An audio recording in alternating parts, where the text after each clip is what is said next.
Globalist Club of Rome pushes plan to control food, travel, and property for climate change. They are planning a tyrannical move, global control by 2030.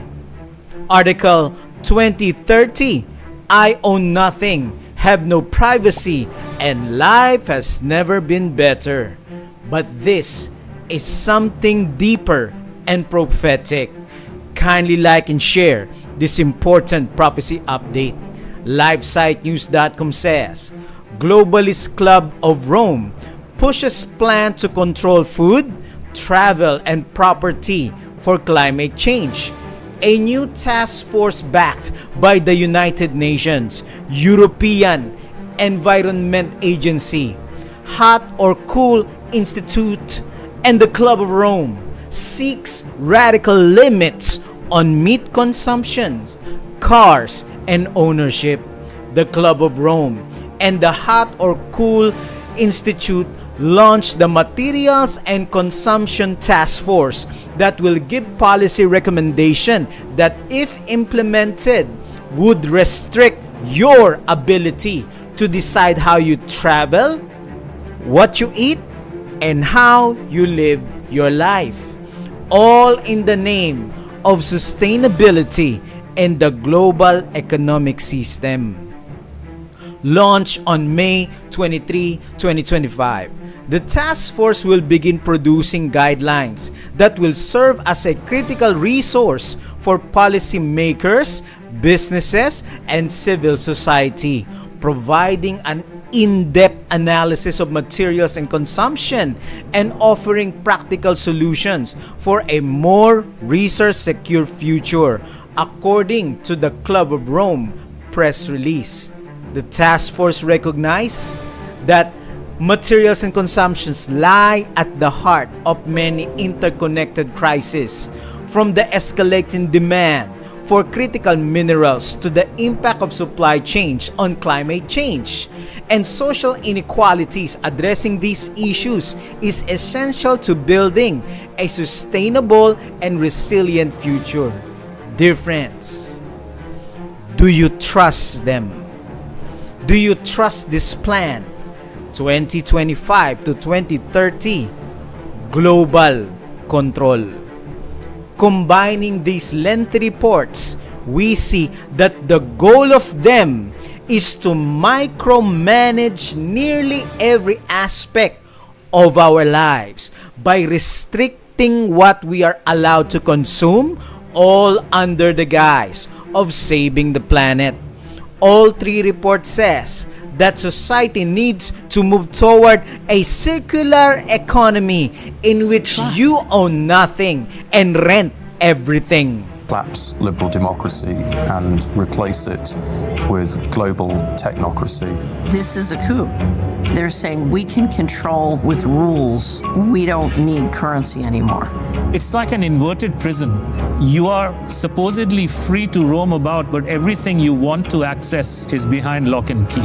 The potential for social control is gigantic and potentially irreversible. I think what we're dealing with here is actually a global war on agriculture. When you look at how many farms are selling up, we're walking into food shortages. If I can switch everybody from real food to pharma food, then 100% of the agriculture industry can go through my publicly traded stocks, and I have complete control.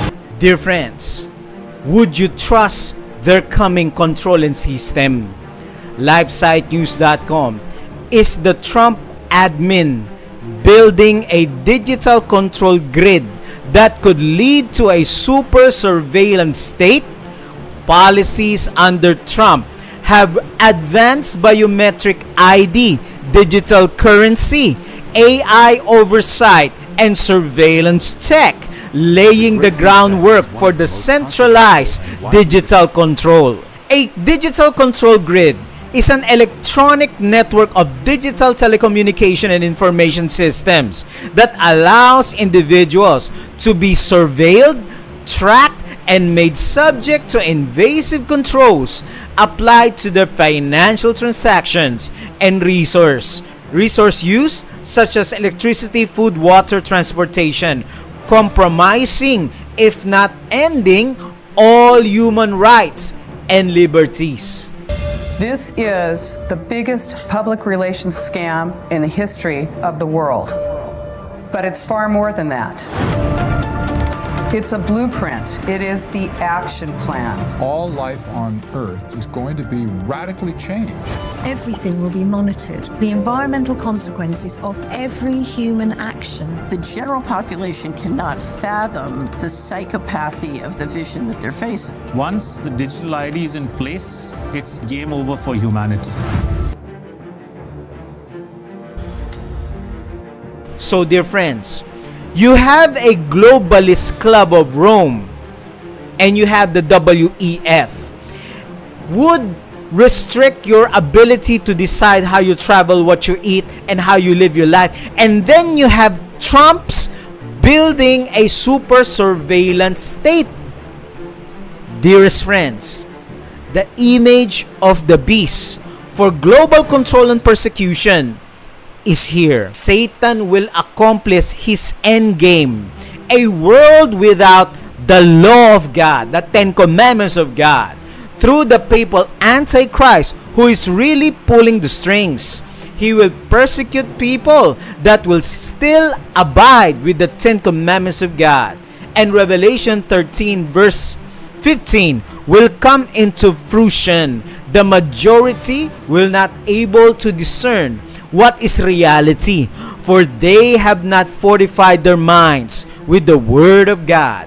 The Great Reset report reveals globalist climate organizations' goal to ban meat, dairy, and private vehicles in 14 U.S. cities by 2030. An exclusive report revealed that the global ringmasters and the Democrat allies are embarking on an expedited market scheme to ensure you will have no choice but to enjoy bugs and public transportation in less than a decade. The priority of the Vatican is to re-engineer society into one global utopian society founded on socialism. It believes that a peaceful society free from hate, turmoil, and sadness can be achieved only on a global scale through socialism. This is his message, but what is actually being formed is a global godless dystopia built on terror, lawlessness, and anarchy. This is all the cause of Christ becoming the throne in the lives, hearts, and minds of the people. This world is in the state it's in because they have forsaken Christ. And instead of addressing the spiritual problems that humanity is facing, which is sin, is pushing a political agenda than enforcing the mark of the beast, Sunday worship. It is a global agenda designed to take over the world. Globalism will eventually prepare the pathway that will usher the kingdom of the Antichrist. The implementation of the nefarious laws that will contradict God's laws will be the crowning act of the Antichrist's new world order. Will Trump's spy machine be used in enforcing the mark of the beast? Here is the prophecy update that you should know. Revelation 13 verse 7. It was given power to wage war against God's people and to conquer them. And it was given authority over every tribe, people, language, and nation. Headlines: President Trump is using his relationship with software company Palantir to create a nationwide surveillance database on American citizens. Since Donald Trump was re-elected last November, a software company called Palantir has come up in the conversation over and over. Back in the early days of the pandemic, Palantir was tasked by Trump to create a tracking database of Americans who have taken the C-19 vax. We were promised a new golden age of America, but instead we are getting something quite different. A few weeks ago, the Real ID requirements became law in America. Now Trump has tasked Palantir with taking separate databases containing information on American citizens and using their Foundry software to compile it into one big beautiful database. In short, the very person we elected to keep us safe from this sort of thing is the very person who is forcing it on us. Headlines: Trump appears to be building an unprecedented spy machine that could track Americans. A new report shines light on contracts with tech company Palantir, which could create data profiles of Americans to surveil and harass them. The New York Times has a new report on the administration awarding contracts to the controversial tech company Palantir, which is apparently helping Trump develop a database of Americans' private information scraped from various government agencies that could theoretically be used to track and persecute. Trump taps Palantir to compile data on Americans. The Trump administration has expanded Palantir's work with the government, spreading the company's technology, which could easily merge data on Americans throughout agencies. May 30, 2025. Economic Times says Palantir to create vast federal data platform tying together millions and millions of Americans' private records, stock jumps. Our reality must not be based on what we see. Our reality must be based on what God said, and God will provide, and God will secure, and Jesus will in the end be victorious. Well, the question is, are you on the Lord's side? The question is, are you walking in His righteousness? If yes, kindly type in the comment section, Jesus is my righteousness.